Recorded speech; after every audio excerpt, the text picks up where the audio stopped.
j'ai trouvé des clés mystérieuses dans la poche de mon mari et j'ai découvert qu'il les avait données à sa maîtresse pour qu'elle puisse utiliser notre maison pendant mon absence au travail. Ce soir, ils pensent qu'ils entrent dans une maison vide pour leur rendez-vous secret. Ils n'ont aucune idée que je les attends dans le salon avec son mari. J'ai jamais imaginé devenir le genre de femme qui s'assoirait tranquillement dans son propre salon, sirotant du vin avec un inconnu, attendant que son mari infidèle franchisse la porte avec sa maîtresse, utilisant les clés qu'il lui avait secrètement confiées, croyant à une maison vide. Mais me voilà, ce mardi soir d'octobre, partageant une bouteille de Pinot Grigio avec Armand Duval, un homme rencontré 3 jours plus tôt dans des circonstances aussi étranges que possible. L'ironie de la situation ne m'avait pas échappé. Mathieu pensait que j'étais à Marseille, chez ma sœur, après ce qu'il croyait être notre dispute finale concernant son comportement de plus en plus suspect. Tenez bon un instant. Laissez un commentaire pour nous faire savoir d'où vous regardez dans le monde. Et si cette histoire a captivé votre attention, cliquez sur le bouton d'abonnement maintenant, car ce que j'ai prévu pour l'épisode de demain vous époustouflera absolument. Il n'avait aucune idée que je n'avais jamais vraiment embarqué dans cet avion. Il n'avait aucune idée que j'avais passé les dernières 72 heures à démêler sa toile de mensonges soigneusement construite avec l'aide de la seule personne qui avait encore plus de raison de vouloir se venger que moi, le mari de sa maîtresse. Armand était assis en face de moi sur le canapé de couleur crème que Mathieu et moi avions choisi ensemble il y a seulement 2 ans, à une époque où je croyais encore que nous bâtissions une vie ensemble, au lieu de le voir la démanteler systématiquement.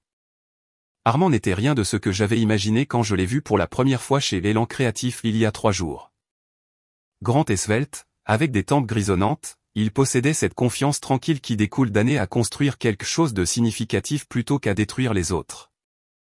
Son alliance capta la lumière de la lampe de table alors qu'il ajustait le dossier de preuves que nous avions compilé ensemble, photos, reçus, messages textes et relevés bancaires qui peignaient un tableau de trahison si complet qu'il aurait impressionné un procureur fédéral.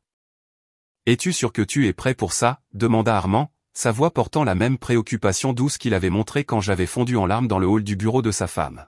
« Une fois que nous aurons fait ça, il n'y aura pas de retour en arrière. Ton mariage, son mariage, tout change ce soir. » J'ai pris une autre gorgée de vin et j'ai regardé autour de moi le salon que Mathieu avait toujours considéré comme son domaine. Le fauteuil en cuir où il regardait le sport et ignorait mes tentatives de conversation. Le centre de divertissement rempli de ses trophées de golf et de ses prix de vente. Les photos de famille qui, réalisais-je maintenant, racontaient l'histoire d'une femme qui disparaissait lentement tandis que son mari devenait plus confiant, plus dédaigneux, plus convaincu qu'elle serait toujours là pour nettoyer ses dégâts et ne poser aucune question. Mon mariage s'est terminé au moment où il a donné ses clés à Sylvie, dis-je, me surprenant par la stabilité de ma voix. Je ne le savais pas encore. Les clés. C'est ce qui avait déclenché tout ce cauchemar il y a 3 semaines. Je les avais trouvées dans la poche de la veste de Mathieu en apportant ses costumes au pressing, une tâche dont il m'avait en quelque sorte convaincu qu'elle était de ma responsabilité, même si nous travaillions tous les deux à temps plein.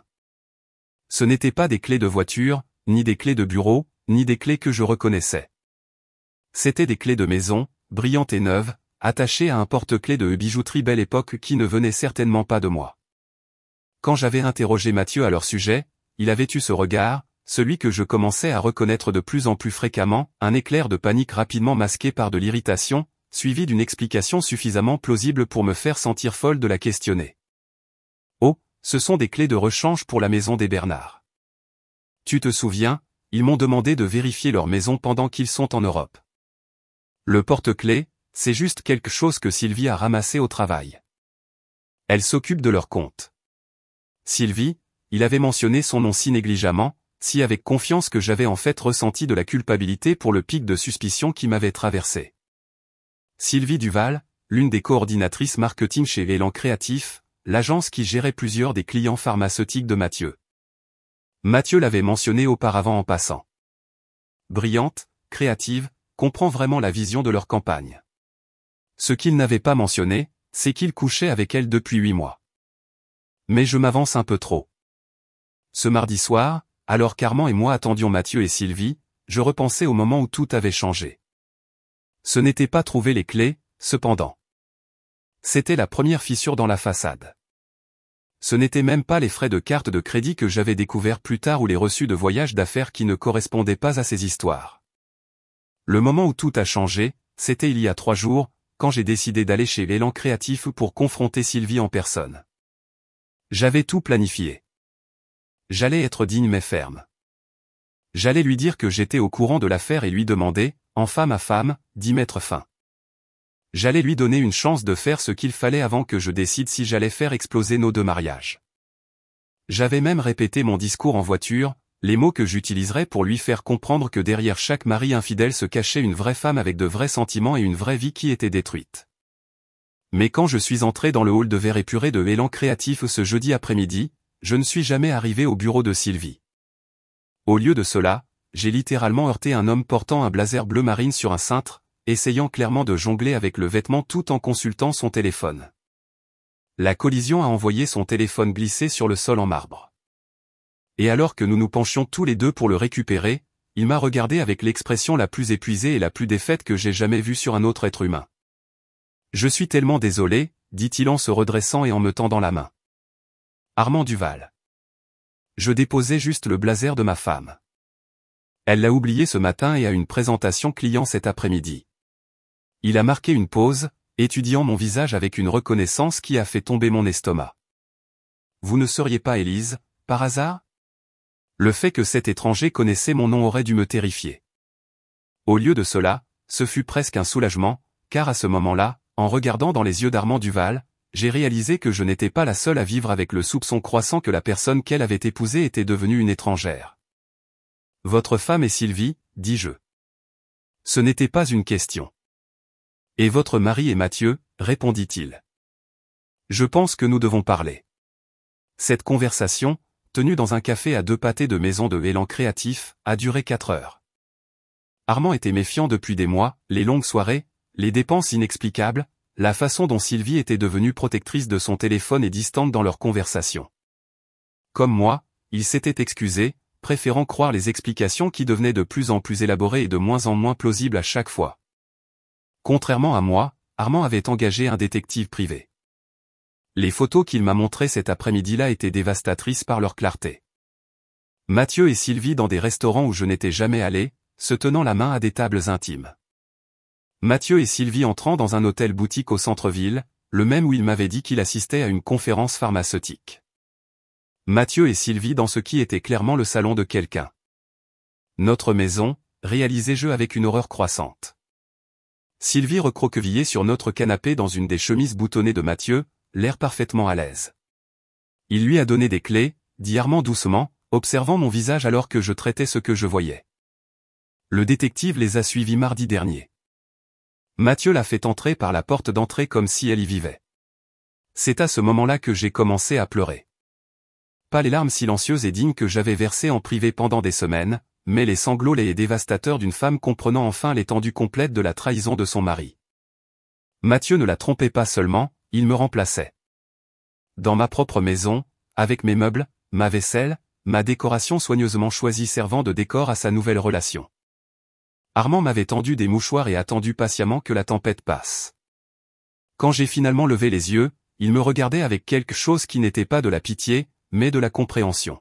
« Qu'est-ce que tu veux faire ?» demanda-t-il. Cette question nous avait menés à ce moment. Armand et moi avions passé les 3 derniers jours à planifier ce qu'il appelait le règlement de compte. Nous avions coordonné nos preuves, aligné nos histoires et préparé la confrontation qui mettrait fin à nos 2 mariages, mais nous donnerait enfin la vérité que nous méritions. Mathieu pensait que j'étais à Marseille. Sylvie pensait qu'Armand était à son jeu de poker hebdomadaire. Au lieu de cela, nous étions assis dans mon salon, attendant qu'il découvre que leur relation secrète allait devenir très, très publique. Le bruit d'une clé dans la porte d'entrée nous a fait nous figer tous les deux. Armand a posé son verre de vin et s'est redressé. J'ai lissé ma jupe et vérifié mon téléphone. 19h47, exactement quand Mathieu avait envoyé un SMS pour dire qu'il travaillerait tard à nouveau. C'est l'heure du spectacle, murmurai-je alors que la porte d'entrée commençait à s'ouvrir.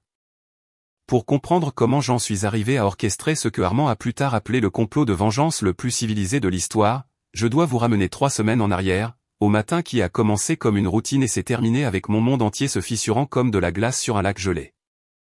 Créer et donner vie à ce récit a nécessité d'innombrables heures de travail dédiées. Donc, si vous trouvez de la valeur dans ce que nous partageons, veuillez envisager de rejoindre notre communauté en vous abonnant. Votre soutien fait vraiment toute la différence. Passons maintenant à notre histoire. C'était un mercredi fin septembre, un de ces matins d'automne frais qui me faisait sentir reconnaissante pour la vie que Mathieu et moi avions construite ensemble. J'étais dans notre dressing, rassemblant ses costumes pour le pressing, une tâche qui était devenue la mienne, même si nous travaillions tous les deux à des postes exigeants à temps plein. Mathieu était déjà en bas, café à la main, parcourant son téléphone et se préparant mentalement à ce qu'il m'avait dit être une journée cruciale de réunion client. La routine était si familière que j'aurais pu la faire les yeux bandés, vérifier les poches pour les reçus, stylo, carte de visite, retirer la ceinture, vérifier les tâches ou les dommages. C'était méthodique, presque méditatif, le genre de rituel domestique sur lequel un mariage est construit. C'est alors que j'ai senti quelque chose d'inhabituel dans la poche intérieure de sa veste Hugo Boss anthracite, celle qu'il portait pour les réunions importantes. Pas le volume doux de mouchoir ou les bordures de son portefeuille, mais quelque chose de petit et de métallique qui tinta doucement quand je l'ai sorti. Des clés, 2 d'entre elles, en laiton et visiblement neuves, attachées à un porte-clés argenté de bijouterie belle époque. Le porte-clés lui-même était magnifique, un délicat pendentif en forme de cœur qui captait la lumière du matin filtrant à travers les fenêtres de notre chambre. C'était le genre de cadeau que j'aurais chéri, le genre de geste attentionné que Mathieu faisait autrefois quand il essayait encore de me conquérir plutôt que de simplement me gérer. Mais je n'avais jamais vu ces clés auparavant, et je n'avais certainement pas reçu de bijoux de la belle époque récemment. Je me tenais là dans notre dressing, entouré de vêtements chers et de chaussures de créateurs que Mathieu avait toujours insisté pour que nous puissions nous permettre grâce à ses décisions de carrière stratégiques, tenant la preuve de quoi exactement. Mon esprit parcourut les possibilités, chacune plus inquiétante que la précédente, bureau secret, unité de stockage, une surprise qu'il planifiait et qui nécessitait de garder des clés cachées de moi. Mais même alors que j'essayais de me convaincre qu'il y avait une explication innocente, mon estomac se tordait déjà avec le genre de dread qui vient de trouver la pièce manquante d'un puzzle que vous ne vouliez pas résoudre. Les derniers mois avaient été remplis de petites incohérences que j'avais choisi d'ignorer. Mathieu restait plus fréquemment tard au bureau, affirmant que les gros comptes pharmaceutiques nécessitaient une relation client qui dépassait les heures normales de travail, des appels de travail le week-end qui exigeaient qu'il quitte la maison pour une meilleure réception cellulaire, de nouveaux vêtements apparaissant dans sa garde-robe qu'il prétendait être des investissements nécessaires dans son image professionnelle. Et puis il y avait les changements dans notre relation elle-même, la façon dont Mathieu était devenu de plus en plus critique envers tout ce que je faisais, la façon dont je chargeais le lave-vaisselle, comment j'organisais le garage, comment je ne semblais jamais comprendre les pressions de son travail. La façon dont il avait commencé à traiter nos responsabilités partagées comme des faveurs qu'il me faisait, comme si maintenir la maison où nous vivions tous les deux était d'une manière ou d'une autre ma seule obligation. Le plus révélateur de tout était la façon dont il avait commencé à parler de notre avenir avec une sorte d'incertitude vague qui n'était pas là auparavant. Quand j'avais évoqué les vacances en Italie que nous avions prévues pour notre anniversaire, il avait dit que nous devrions attendre de voir comment l'année se développerait. Quand j'avais mentionné que mon amie Claire Dubois était enceinte et à quel point elle avait l'air heureuse, il avait marmonné quelque chose sur les gens qui ne réfléchissent pas aux implications financières des changements majeurs dans leur vie. J'avais attribué tout cela au stress du travail, à la pression de gravir les échelons de la vente pharmaceutique, aux défis généraux d'un mariage à sa 7e année. J'avais trouvé des excuses pour sa distance croissante, son impatience grandissante, sa tendance à me traiter comme une colocataire qu'il tolérait à peine plutôt que comme une épouse qu'il avait choisi d'aimer. Mais debout dans notre dressing, tenant des clés que je n'avais jamais vues attachées à des bijoux que je n'avais jamais reçus, j'ai senti quelque chose se mettre en place avec une clarté dévastatrice. Il ne s'agissait pas de stress au travail, ni d'une crise de la 7e année, ni d'aucun des défis normaux que les couples mariés surmontent ensemble. Il s'agissait d'une autre femme. J'ai entendu les pas de Mathieu dans les escaliers et j'ai rapidement remis les clés dans la poche de sa veste, mon cœur battant si fort que j'étais sûr qu'il pourrait l'entendre quand il est apparu dans l'encadrement de notre chambre, ajustant sa cravate et vérifiant son reflet dans le miroir pleine longueur. Je me tenais près du lit, tenant ses vêtements de pressing, essayant de ressembler à une épouse suivant sa routine matinale normale. « N'oublie pas que j'ai ce dîner client ce soir, dit-il, sans vraiment me regarder. Ce sera probablement tard, alors ne m'attends pas. Quel client, demandai-je, gardant ma voix soigneusement neutre. Mathieu fit une pause, une fraction de seconde seulement. Assez longtemps pour que je le remarque, mais assez courte pour qu'il prétende que cela n'était pas arrivé. Élan créatif. Il gère la nouvelle campagne pour la gamme de médicaments contre l'arthrite. Sylvie pense que nous devons discuter de certains ajustements stratégiques du message. Sylvie, il l'avait mentionné auparavant, toujours dans le contexte du travail, toujours avec le genre de respect professionnel qu'il utilise lorsqu'il parle de collègues qui sont vraiment bons dans leur travail. Sylvie Duval, l'une des coordinatrices marketing chez Élan Créatif. Créative, dévouée, comprend vraiment l'industrie pharmaceutique d'une manière qui la rend précieuse à côtoyer au point. À quelle heure penses-tu rentrer, demandai-je. Difficile à dire. Tu sais comment sont ces dîners clients? Ça pourrait être 21h, ça pourrait être minuit. Ça dépendra du temps qu'il faudra pour régler les détails de la campagne. J'ai hoché la tête. L'épouse parfaitement compréhensive. Pendant que mon esprit cataloguait toutes les fois récemment où Mathieu était rentré de dîner client avec Sylvie Duval, sentant un parfum cher qui n'était pas le mien et portant des menthes qu'il n'utilisait qu'après avoir bu du vin. Après que Mathieu soit parti travailler, je me suis assise sur notre lit pendant 20 minutes, fixant sa veste et essayant de me dissuader de ce que je pensais. Peut-être que les clés étaient pour une surprise qu'il planifiait. Peut-être que le porte-clés de la belle époque était un cadeau d'affaires d'un client reconnaissant. Peut-être qu'il y avait une explication parfaitement innocente que j'étais trop méfiante et paranoïaque pour voir. Mais je n'arrêtais pas de penser à ce que Béatrice Lambert avait dit à son club de lecture le mois précédent. Béatrice était divorcée depuis 2 ans après avoir découvert que son mari depuis 12 ans avait maintenu un second appartement à l'autre bout de la ville où il menait ses affaires. Ce qu'il y a avec les maris infidèles, avait-elle dit, c'est qu'ils pensent toujours qu'ils sont plus intelligents qu'ils ne le sont en réalité. Ils deviennent négligents parce qu'ils commencent à croire à leurs propres mensonges. Au déjeuner ce jour-là, au lieu d'aller au club des professeurs de l'école primaire où je travaillais, je me suis assise dans ma voiture et j'ai fait quelque chose que je n'avais jamais fait auparavant. J'ai appelé la réception du bureau de Mathieu. Bonjour, c'est Élise. Dubois, la femme de Mathieu Dubois, dis-je à la réceptionniste. J'essaie de le joindre, mais son portable passe directement à la messagerie vocale. Est-il au bureau aujourd'hui? Oh, bonjour, Madame Dubois. En fait, Mathieu est absent du bureau aujourd'hui.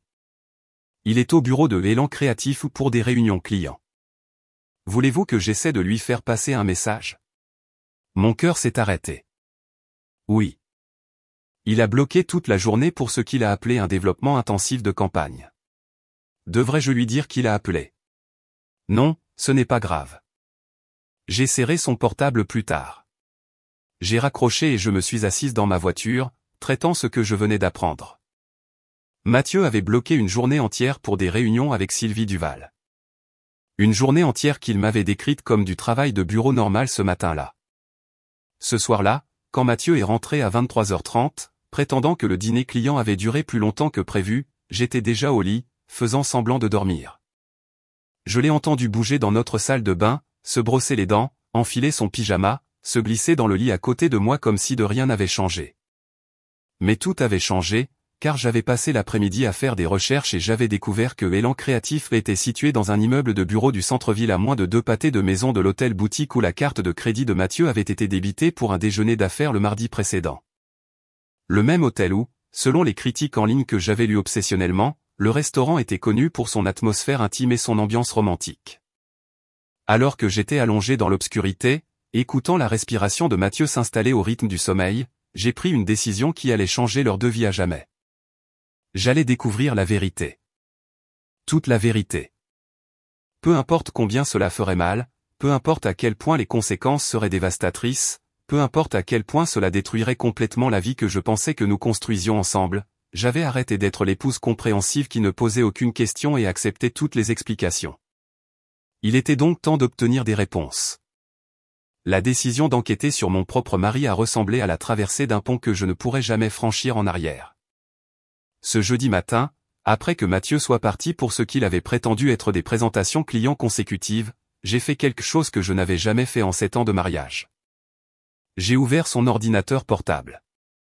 Mathieu a toujours été protecteur de ses appareils, affirmant que cela concernait la confidentialité des clients et les protocoles de sécurité professionnelle. Son téléphone était toujours posé à l'envers pendant les dîners.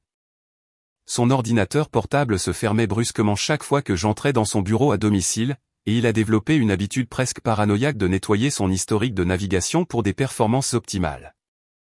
J'avais accepté tout cela comme les bizarreries de quelqu'un qui travaillait dans la vente pharmaceutique, où l'espionnage corporatif et le renseignement concurrentiel étaient des préoccupations réelles. Mais assise devant son MacBook ce matin-là, j'ai réalisé que la confiance et la naïveté se ressemblent souvent jusqu'à ce qu'il soit trop tard pour faire la différence. L'ordinateur portable n'était pas protégé par un mot de passe. Mathieu avait toujours affirmé qu'il n'avait rien à cacher et trouvait les mesures de sécurité paranoïaques et inutiles. Ce que j'ai trouvé dans son historique de navigation m'a fait comprendre pourquoi il avait été si prudent à le nettoyer chaque soir. Les recherches peignaient un tableau qui faisait trembler mes mains pendant que je les faisais défiler, meilleur restaurant pour dîner privé dans le centre-ville, hôtel-boutique avec politique d'enregistrement discrète, magasin de bijoux spécialisé dans les cadeaux romantiques, comment savoir si votre femme suspecte une liaison. Cette dernière recherche, datant d'à accent grave peine 5 jours auparavant, m'a frappé comme un coup physique. Mathieu ne la trompait pas seulement. Il avait fait des recherches pour mieux me cacher. L'homme avec qui j'étais marié depuis 7 ans, l'homme en qui j'avais confié mon avenir et mon cœur, avait recherché des stratégies pour me tromper plus efficacement. Mais l'historique de navigation n'était que le début. Son compte email, laissé ouvert dans un autre onglet, contenait une correspondance qui se lisait comme une leçon magistrale de manipulation émotionnelle et de trahison calculée. Les emails avec Sylvie Duval remontaient à 8 mois, presque exactement à quand Mathieu avait commencé à prétendre qu'il avait besoin de travailler plus longtemps pour, je cite, exceller vraiment dans cette industrie compétitive. Les premiers messages étaient des discussions professionnelles sur les campagnes marketing et les stratégies clients. Mais dès le 3e mois, le ton avait changé pour quelque chose qui me donnait la nausée. Travailler avec vous a été le point culminant de ma carrière, avait écrit Mathieu en mai. Vous comprenez les pressions de cette industrie d'une manière que la plupart des gens dans ma vie ne comprennent tout simplement pas. La réponse de Sylvie était également calculée. Je n'ai jamais travaillé avec quelqu'un qui combine excellence professionnelle et truthfulness si sincère. Il est rare de trouver un véritable partenaire dans cette entreprise. La progression était nauséabonde dans sa prévisibilité, admiration professionnelle évoluant en confidence personnelle devenant intimité émotionnelle se transformant en justifications élaborées pour expliquer pourquoi leur connexion spéciale était quelque chose qui, je cite, transcende les relations professionnelles normales. En juillet, ils ne faisaient même plus semblant de discuter de travail. Les emails étaient devenus un catalogue de rencontres secrètes, d'histoires de couverture élaborées et d'expressions de plus en plus audacieuses de ce qu'ils appelaient leur situation unique. Élise semble plus distante ces derniers temps, avait écrit Mathieu dans un email datant de 3 semaines auparavant. Je pense qu'elle commence à soupçonner que je ne suis pas heureux dans le mariage. Peut-être qu'il est temps de commencer à la préparer à la réalité que les gens s'éloignent. La réponse de Sylvie était un chef-d'œuvre de manipulation déguisé en inquiétude. Vous avez été si patient avec elle, essayant de faire fonctionner quelque chose qui ne vous satisfait clairement plus. Vous méritez d'être avec quelqu'un qui apprécie tout ce que vous apportez à une relation. J'ai dû arrêter de lire et courir aux toilettes pour vomir. Quand je suis revenu à l'ordinateur portable, je me suis forcé à continuer. Les emails les plus récents contenaient des détails logistiques qui expliquaient les clés que j'avais trouvées dans la veste de Mathieu. Sylvie avait des problèmes avec le système de chauffage de son appartement, et Mathieu avait suggéré qu'elle prenne une pause de cette situation stressante en passant du temps dans notre maison pendant que j'étais au travail. J'ai fait faire des doubles des clés, avait écrit Mathieu. Comme ça, tu peux aller et venir comme tu veux sans te soucier du timing. J'étais généralement à l'école jusqu'à 16h et je peux toujours trouver des raisons de travailler de la maison plus souvent. La réponse de Sylvie incluait des photos qui m'ont presque fait pâlir, des photos d'elle dans notre cuisine préparant ce qui ressemblait à un dîner intime pour deux, des photos d'elle recroquevillée sur notre canapé du salon portant une des chemises habillées de Mathieu, un selfie d'elle dans notre salle de bain tenant ce que j'ai reconnu comme mon hydratant visage cher avec une légende qui disait « J'emprunte des luxes de votre autre vie ». Il vivait une relation parallèle dans ma maison, utilisant mes meubles, mes appareils électroménagers, ma décoration soigneusement choisie comme décor pour leur liaison. Sylvie jouait à la maison avec mon mari dans l'espace que j'avais créé pour notre mariage, et Mathieu facilitait cela avec les clés qu'il avait cachées dans la poche de sa veste. Mais les emails révélaient quelque chose d'encore plus dévastateur que la trahison physique. Ils me montraient que Mathieu réécrivait systématiquement l'histoire de notre mariage pour justifier sa liaison. Selon sa correspondance avec Sylvie, j'étais une épouse contrôlante qui ne comprenait pas ses ambitions. J'étais émotionnellement indisponible et plus concentré sur ma propre carrière que sur son soutien. Je n'appréciais pas le style de vie qu'il offrait et j'étais de plus en plus difficile à vivre. Rien de tout cela n'était vrai, mais Mathieu avait élaboré ce récit pendant des mois, l'utilisant pour se transformer de mari infidèle en victime incomprise. Il construisait un argumentaire expliquant pourquoi sa liaison était en fait une réponse raisonnable à une épouse déraisonnable, et Sylvie encourageait chaque mot de cela. Le dernier email de la chaîne, envoyé ce matin même pendant que j'étais en bas à lui faire du café, contenait des plans pour la soirée qui rendaient tout cristallin. Élise va chez sa sœur à Marseille ce week-end, avait écrit Mathieu. Elle a parlé d'avoir besoin d'espace pour réfléchir à notre relation, ce qui est honnêtement un moment parfait. Pourquoi ne viendrais-tu pas ce soir ? Nous pourrons enfin passer une soirée entière à la maison sans nous soucier des interruptions. La réponse de Sylvie fut immédiate. J'ai hâte de passer une vraie soirée dans notre espace. J'apporterai les ingrédients de ce plat de pâtes que tu aimes. Devrais-je utiliser la porte d'entrée ? Oui, je la laisserai déverrouiller. Ou mieux encore, utilise tes clés. Il est temps que tu commences à te sentir chez toi là-bas. J'ai fixé cet échange pendant 10 minutes, le lisant encore et encore jusqu'à ce que les mots se gravent dans ma mémoire. Mathieu pensait que j'allais chez ma sœur à Marseille, un voyage que j'avais mentionné, envisageant quand nous avions eu une dispute à propos de ses absences de plus en plus fréquentes. Je n'avais jamais vraiment réservé le vol, mais Mathieu avait clairement arrêté de m'écouter assez attentivement pour connaître la différence entre penser à quelque chose et le faire réellement. Il prévoyait de passer la soirée avec Sylvie chez nous, en utilisant les clés qu'il lui avait données, croyant que j'étais en sécurité à l'étranger et inconsciente de sa trahison. C'est à ce moment-là que j'ai réalisé qu'il ne suffirait pas de les attraper ensemble.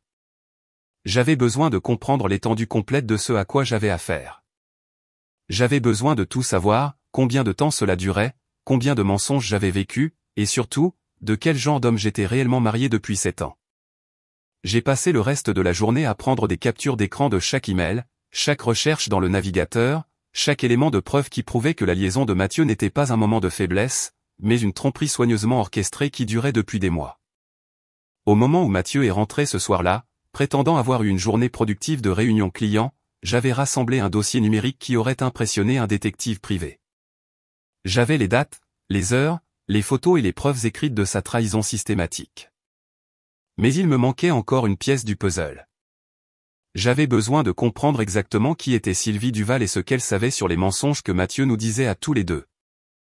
C'est ce qui m'a mené chez l'Élan Créatif le lendemain matin, où tout a changé de manière que je n'aurais jamais pu prévoir. Le vendredi matin est arrivé avec ce calme trompeur qui vous fait croire que vous contrôlez votre destin.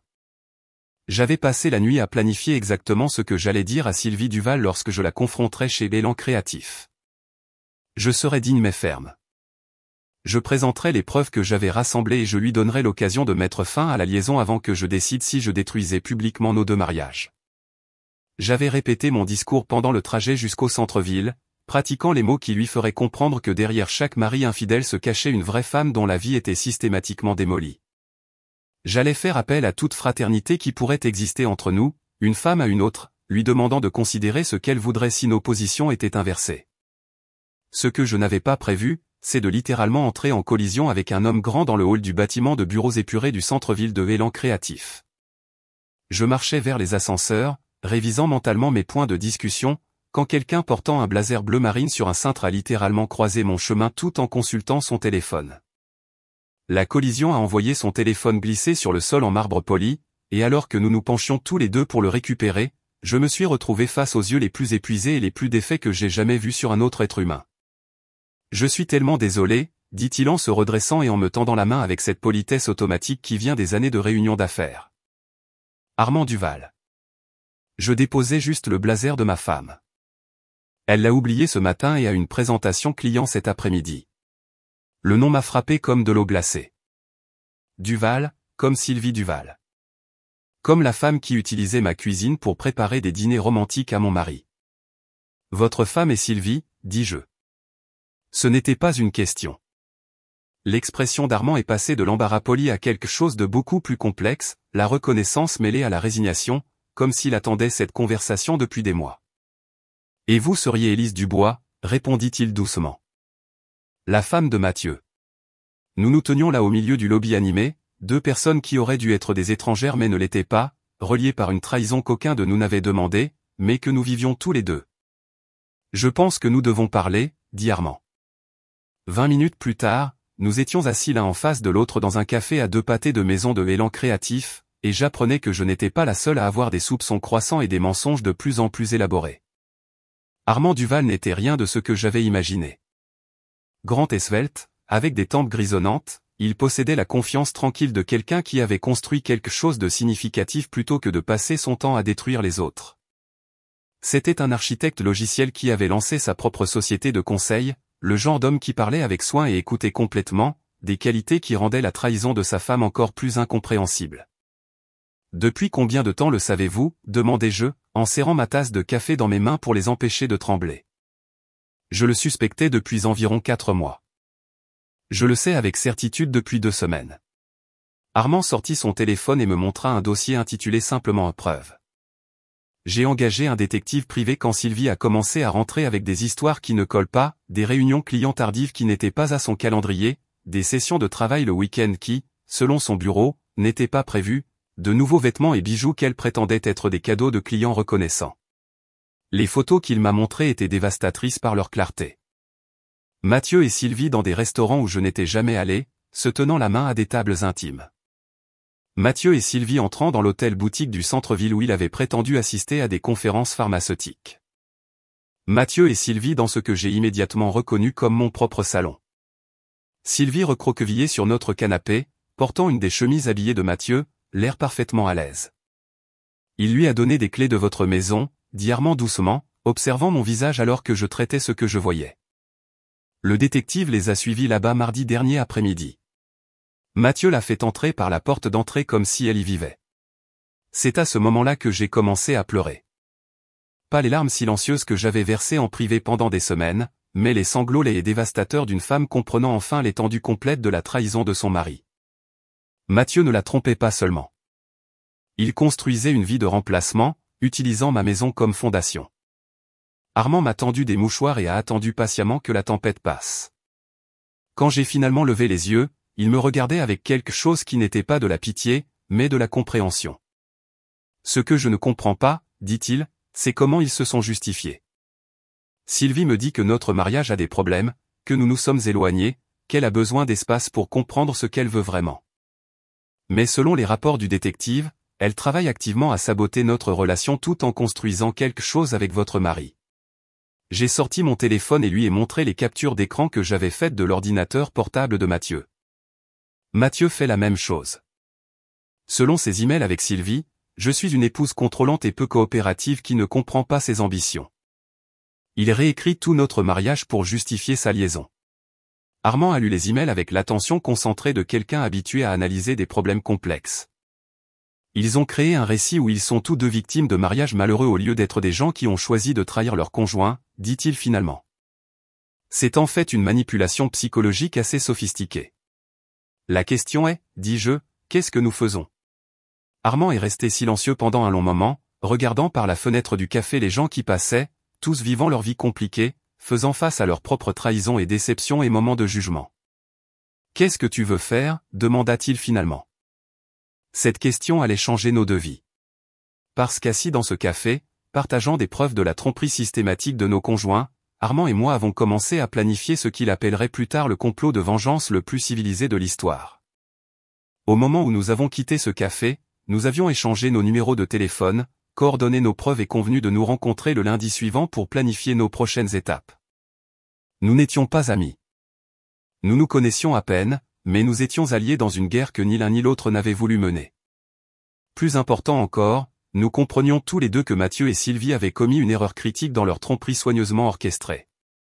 Ils avaient supposé que leur conjoint resterait passif, isolé et ignorant. Ils allaient bientôt apprendre à quel point ils s'étaient trompés. Le week-end qui a suivi ma rencontre avec Armand a ressemblé à la vie dans une réalité alternative.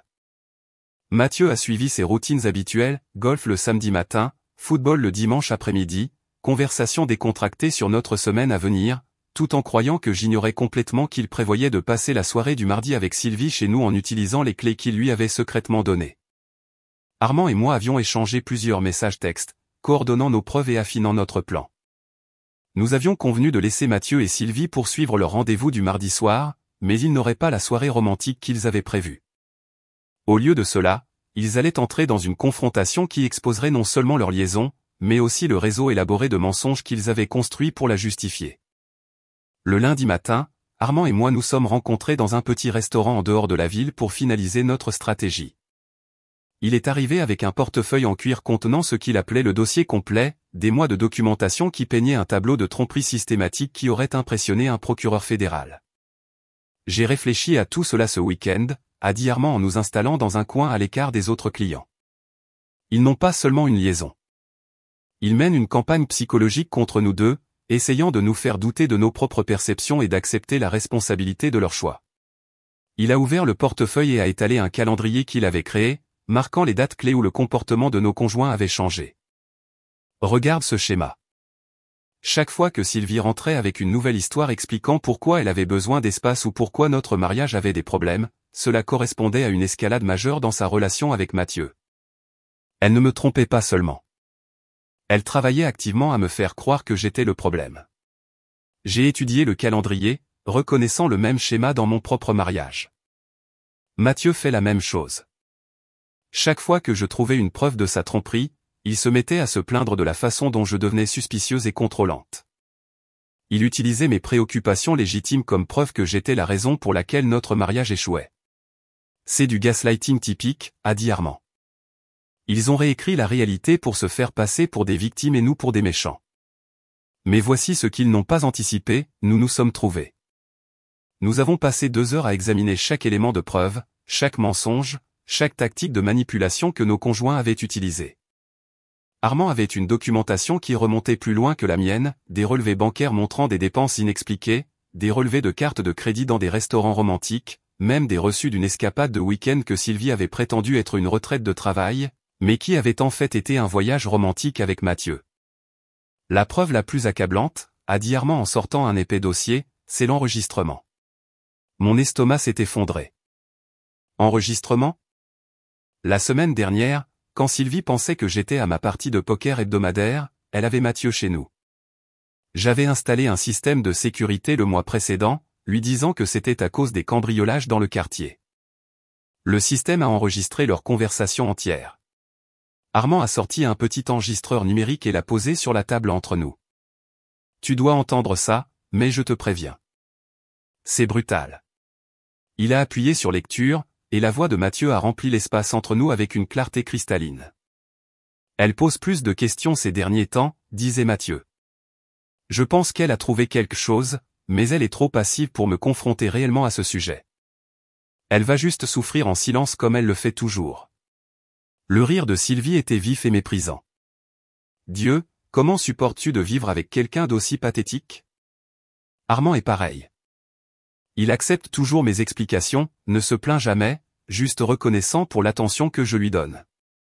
C'est honnêtement embarrassant à quel point c'est facile pour eux. Le meilleur, c'est que tous deux pensent être dans des mariages aimants, a poursuivi Mathieu. Elle parle constamment de la façon dont nous devons améliorer notre communication. Comme si le problème était que nous ne nous comprenons pas. Elle n'a aucune idée que j'ai complètement abandonné. Armand m'achète toujours des fleurs tous les vendredis, a dit Sylvie avec un mépris évident. 15 ans de mariage, et il pense toujours que les gestes romantiques vont régler ce qui ne va pas entre nous. Il n'a aucune idée que ce qui ne va pas, c'est que j'ai trouvé quelqu'un qui m'excite vraiment. J'ai dû demander à Armand d'arrêter l'enregistrement. La cruauté désinvolte dans leur voix, le mépris total de nos sentiments, la façon dont ils avaient transformé notre amour en preuve de notre faiblesse. C'était plus dévastateur que la découverte de la liaison elle-même. Il y a plus, dit Armand doucement. Ils parlent de leur plan après nous avoir quittés. Sylvie regarde déjà des appartements. Mathieu consulte un avocat spécialisé dans les divorces, essayant de savoir comment minimiser ce que tu obtiendrais dans un règlement. Combien de temps dure l'enregistrement ? 2 heures. Ils ont planifié toute la fin de nos 2 mariages en s'asseyant dans mon salon, en buvant du vin que j'ai acheté, en mangeant de la nourriture que j'ai payée. La voix d'Armand était stable, mais je pouvais voir la douleur dans ses yeux. Ils parlent de nous comme d'obstacles à gérer plutôt que de personnes qu'ils ont un jour prétendu aimer. Je me suis penché en arrière dans la banquette, traitant l'ampleur de ce à quoi nous avions affaire. Ce n'était pas juste de l'adultère. C'était une campagne coordonnée pour détruire nos vies tout en nous faisant croire que nous étions responsables de notre propre destruction. Mardi soir, dis-je finalement, quand ils seront chez moi, nous les attendrons. Armand a hoché la tête, tous les deux avec tout ce que nous avons rassemblé, chaque mensonge, chaque manipulation, chaque preuve qui prouve que ce n'est pas une erreur ou un moment de faiblesse. C'est une trahison calculée qui dure depuis des mois. Qu'est-ce qui se passe après que nous les ayons confrontés? Cela dépend de leur réaction, dit Armand. Mais dans tous les cas, nous avons arrêté d'être les victimes passives de leur histoire. Il est temps qu'ils apprennent que nous ne sommes pas aussi faibles qu'ils le pensent. En quittant le restaurant, Armand m'a tendu une clé, un double de celle de sa maison. Au cas où tu aurais besoin d'un endroit où aller après mardi soir, dit-il, j'ai le sentiment qu'aucun de nous ne voudra rentrer dans les vies que nous avons vécues. J'ai pris la clé, comprenant que j'acceptais plus qu'un plan de secours. J'acceptais la réalité que mon mariage était terminé et que tout ce qui allait suivre nécessiterait le courage que je n'avais jamais eu à trouver auparavant. Mardi ne pouvait pas venir assez vite. Mardi est arrivé avec une normalité trompeuse qui rend la trahison encore plus surréaliste. Mathieu a suivi sa routine matinale exactement comme il l'avait fait pendant des années, café, nouvelles, conversations décontractées sur nos journées respectives, tout en sachant qu'il prévoyait d'amener sa maîtresse chez nous ce soir-là. Je l'ai regardé beurrer sa tartine et parcourir son téléphone avec la même fascination détachée que l'on pourrait ressentir en observant un étranger. Cet homme, qui avait partagé mon lit pendant 7 ans, qui savait exactement comment j'aimais mon café et quel côté du lit je préférais, était capable de me regarder dans les yeux et de mentir avec une telle aisance désinvolte que j'en perdais le souffle. Je serai probablement en retard ce soir, dit Mathieu, sans même lever les yeux de son téléphone. Cet appel conférence avec l'équipe de la côte ouest a été déplacé aux heures du soir.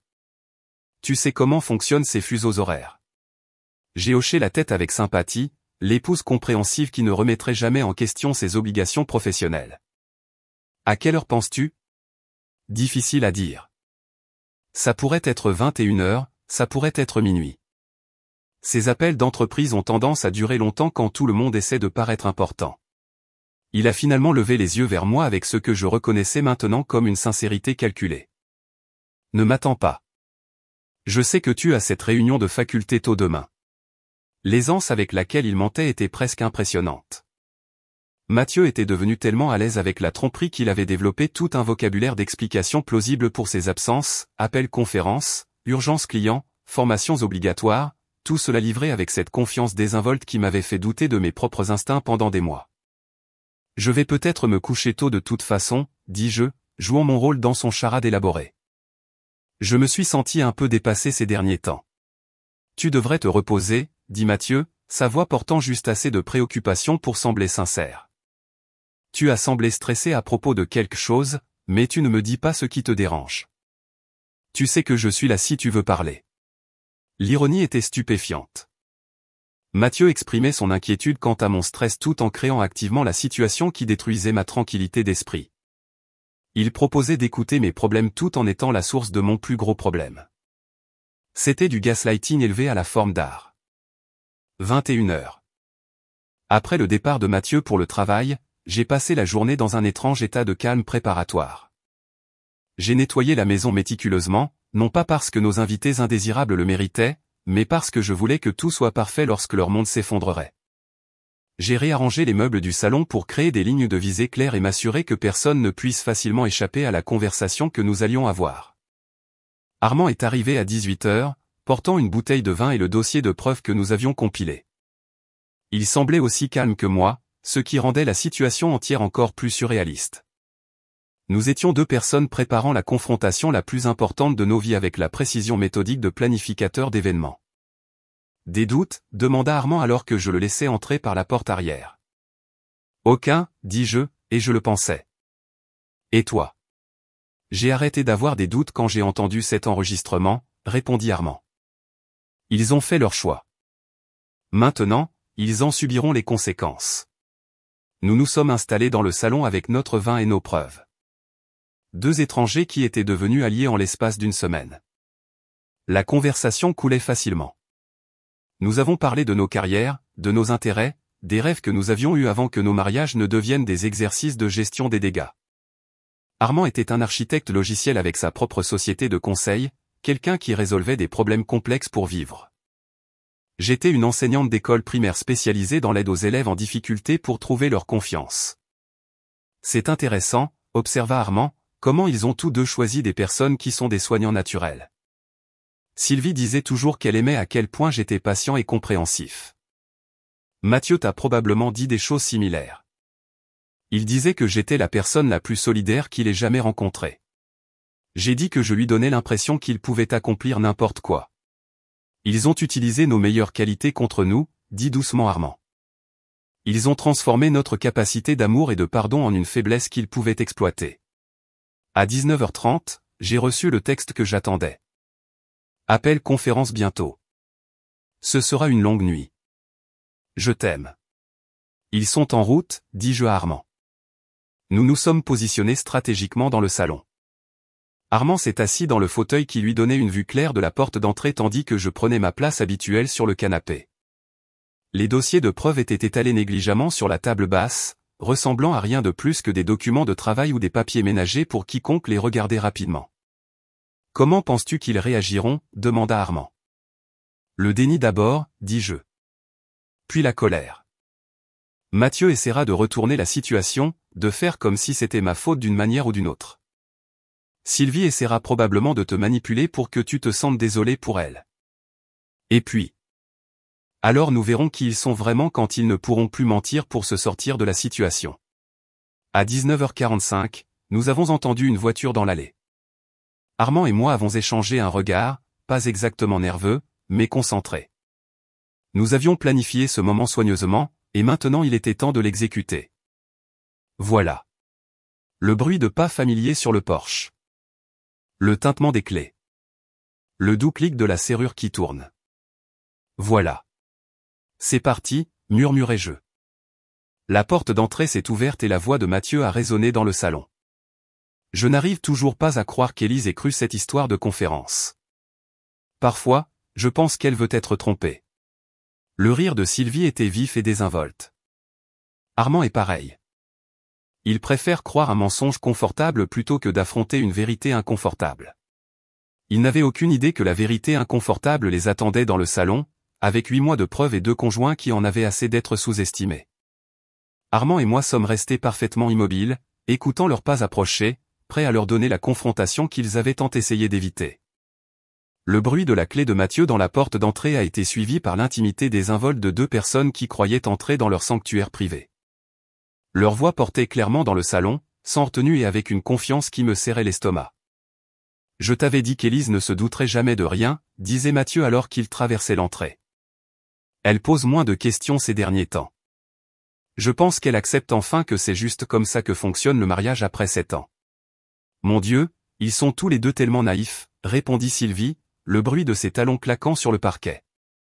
Armand me remercie en quelque sorte pour faire tout ce que je peux pour garder notre mariage fort. Tu imagines ? Il est reconnaissant des efforts que je fais pour le tromper. La mâchoire d'Armand se serra à côté de moi, mais il resta parfaitement immobile. Nous avions convenu de les laisser se révéler complètement avant de nous faire connaître. Le meilleur, c'est qu'Élise parle constamment de la façon dont nous devons améliorer notre communication. Elle pense que nos problèmes sont dus à un malentendu plutôt qu'au fait que j'ai complètement abandonné ce mariage, a poursuivi Mathieu. Ils se rapprochaient du salon, leur voix devenant plus forte et plus insouciante. J'ai pu entendre Sylvie poser quelque chose dans la cuisine. Probablement les ingrédients du dîner romantique qu'elle avait prévu de cuisiner dans ma cuisine en utilisant mes appareils. J'ai apporté ce vin que tu aimes, dit Sylvie. Celui de la petite boutique du centre-ville. Nous pouvons enfin passer une vraie soirée ensemble sans nous soucier des interruptions. Il était temps, répondit Mathieu. Je commence à en avoir marre de tous ces tours en douce. Peut-être qu'il est temps de commencer à avancer pour officialiser ça.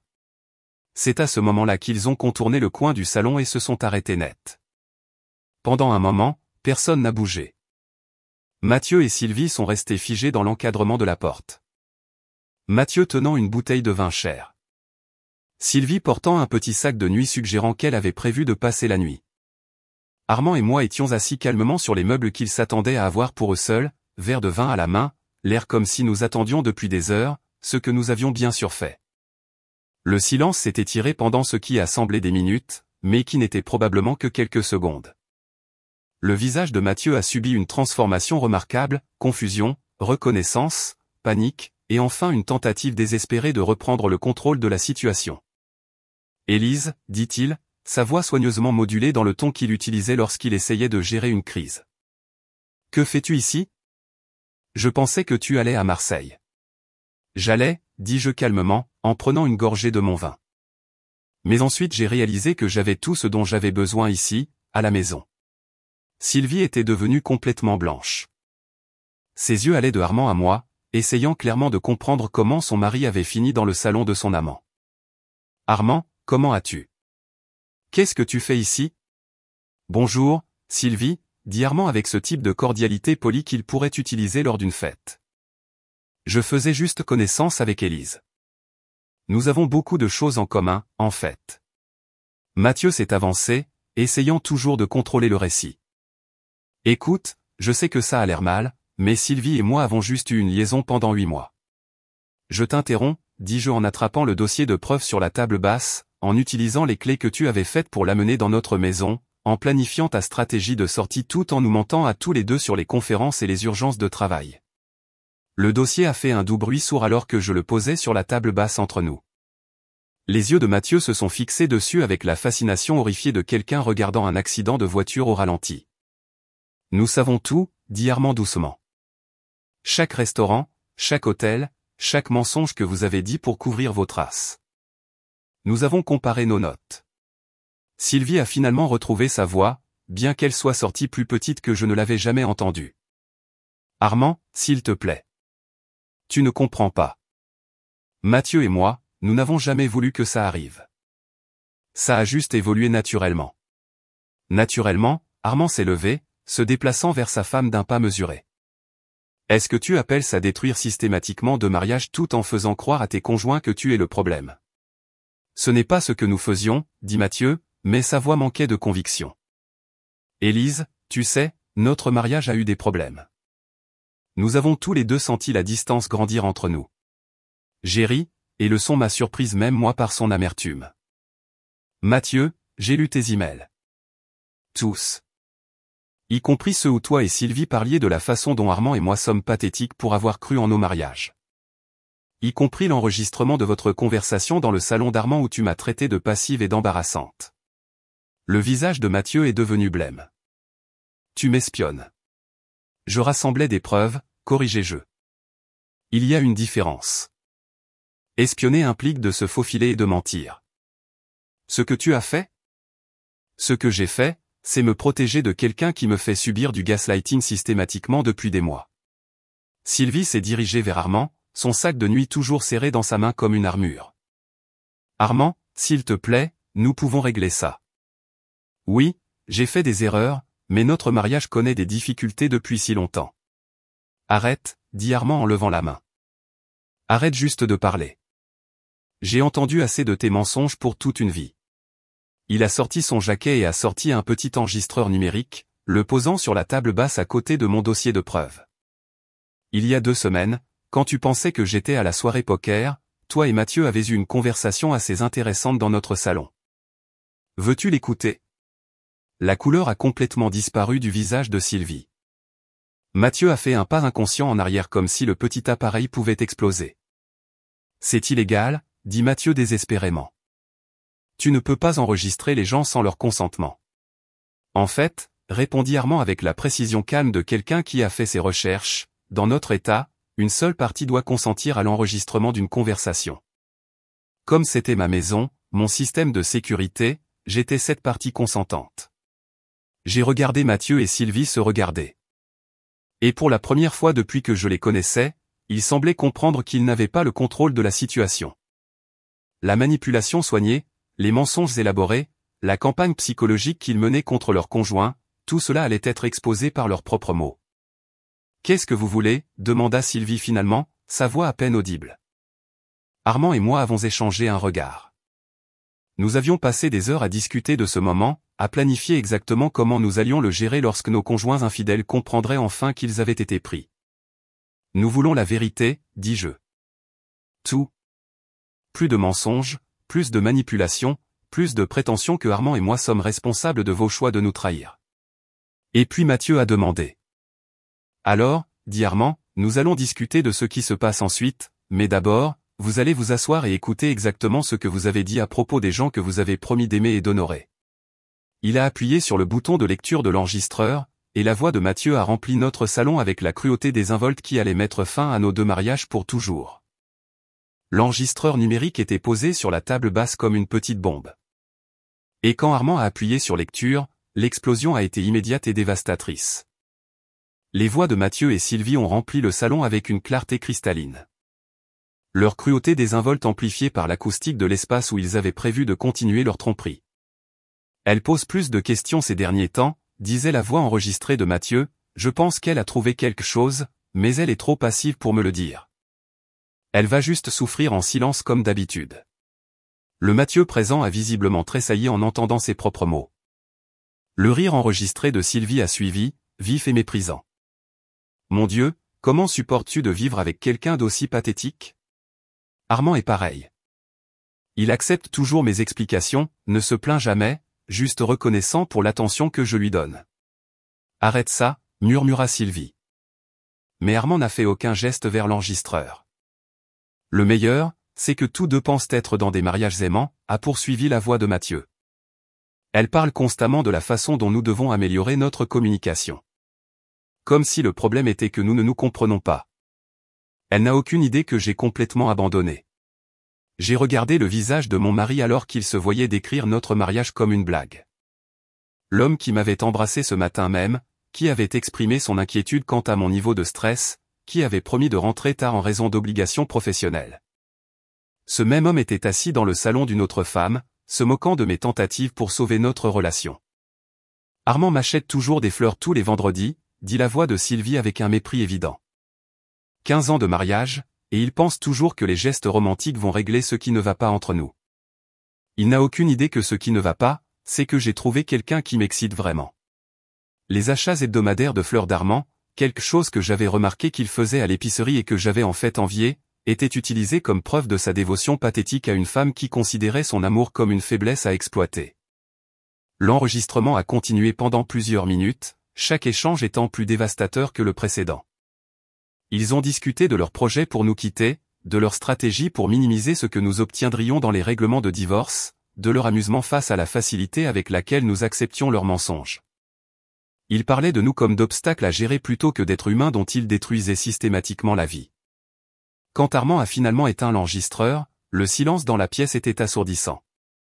Sylvie s'était affaissée sur la chaise la plus proche de la porte, son sac de nuit serré contre sa poitrine comme une armure.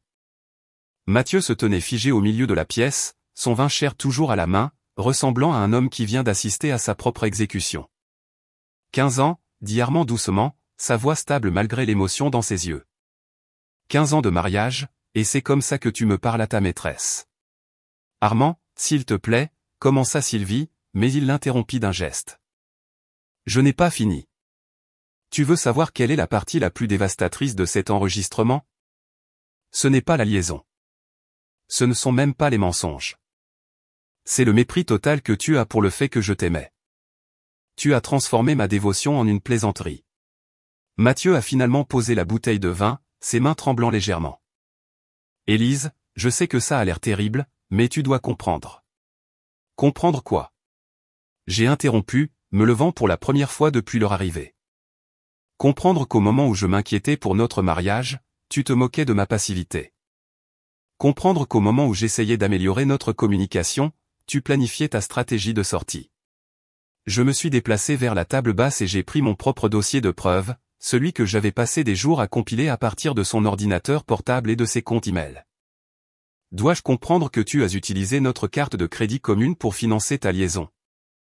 Ou que tu as donné des clés de notre maison à Sylvie pour qu'elle puisse jouer à la maison avec mes meubles pendant que j'étais au travail ? Le visage de Mathieu est devenu encore plus pâle. Tu as fouillé mon ordinateur portable. J'ai tout fouillé, Mathieu. Ton historique de navigation où tu as recherché comment savoir si ta femme suspecte une liaison. Tes échanges par email où tu m'as qualifié de contrôlante et de peu coopérative. Les photos que Sylvie t'a envoyées d'elle dans notre salle de bain utilisant mes produits de soins de la peau. Sylvie a fait un petit bruit d'étouffement. Tu as des photos ?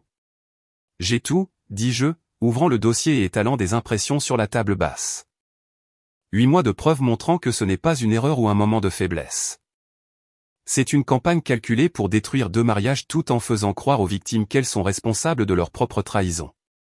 Armand s'est levé et s'est déplacé pour se tenir à côté de moi, présentant un front uni que ni Sylvie ni Mathieu n'avaient anticipé. La question maintenant, dit-il, c'est, que se passe-t-il ensuite? Mathieu a tenté de reprendre un peu le contrôle de la situation. Écoute, évidemment nous devons parler de ça comme des adultes. Peut-être que nous pouvons trouver une solution qui ne sera pas dévastatrice pour toutes les personnes impliquées. Trouver une solution? J'ai répété. Comme quoi exactement? Thérapie. Peut-être une séparation temporaire pour régler les choses. Je veux dire, oui, j'ai fait des erreurs, mais les mariages peuvent survivre à l'infidélité si les 2 personnes sont engagées à reconstruire la confiance. L'audace était à couper le souffle. Après des mois de tromperie systématique et d'abus émotionnels, Mathieu suggérait que je devrais être reconnaissante de l'occasion de réparer le mariage qu'il avait travaillé à détruire. Mathieu, dis-je avec un calme qui m'a surprise moi-même. Tu as passé 8 mois à dire à ta maîtresse que j'étais pathétique, contrôlante et émotionnellement indisponible. Tu as utilisé notre maison comme un nid d'amour et nos finances communes pour financer ta liaison. Tu as recherché des stratégies de divorce tout en prétendant te soucier de nos problèmes de communication. Qu'est-ce qui te fait penser que je voudrais reconstruire quoi que ce soit avec toi? Sylvie a finalement retrouvé sa voix. Armand, je sais que je t'ai blessé, mais ce que nous avions. Mathieu et moi, c'est réel. Ce n'est pas juste une liaison. Nous avons des sentiments authentiques l'un pour l'autre. Sentiments authentiques, répéta lentement Armand. Est-ce que tu appelles ça mentir systématiquement à ton mari tout en prévoyant de l'abandonner?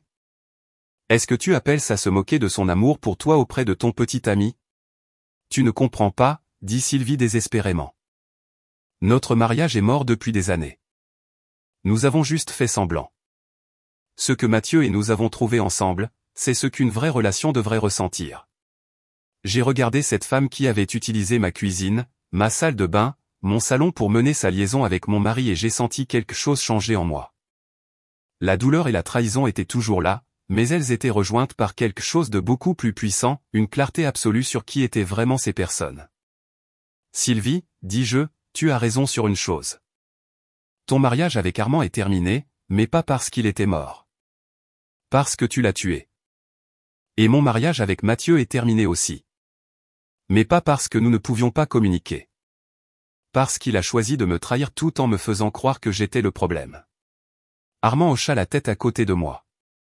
Ce qui se passe ensuite, ce n'est pas de la thérapie ou des séparations temporaires ou des tentatives de régler les choses. Ce qui se passe ensuite, c'est que vous allez tous les 2 faire face aux conséquences de 8 mois de tromperie calculée. Qu'est-ce que cela signifie? Demanda Mathieu, bien que sa voix suggère qu'il se doutait déjà de la réponse. Cela signifie, dis-je en attrapant le téléphone sur la table d'appoint, que tes choix ont des conséquences que tu n'avais pas prévues. Alors que je commençais à composer, Mathieu et Sylvie ont tous 2 réalisé que leur monde soigneusement construit de mensonges et de manipulations était sur le point de s'effondrer complètement. Prêt pour la suite? Si cet épisode vous a interpellé, les prochains sont absolument incontournables. Appuyez simplement pour plonger. De plus, assurez-vous de vous abonner et d'activer les notifications pour ne jamais manquer le lancement de nouveaux contenus.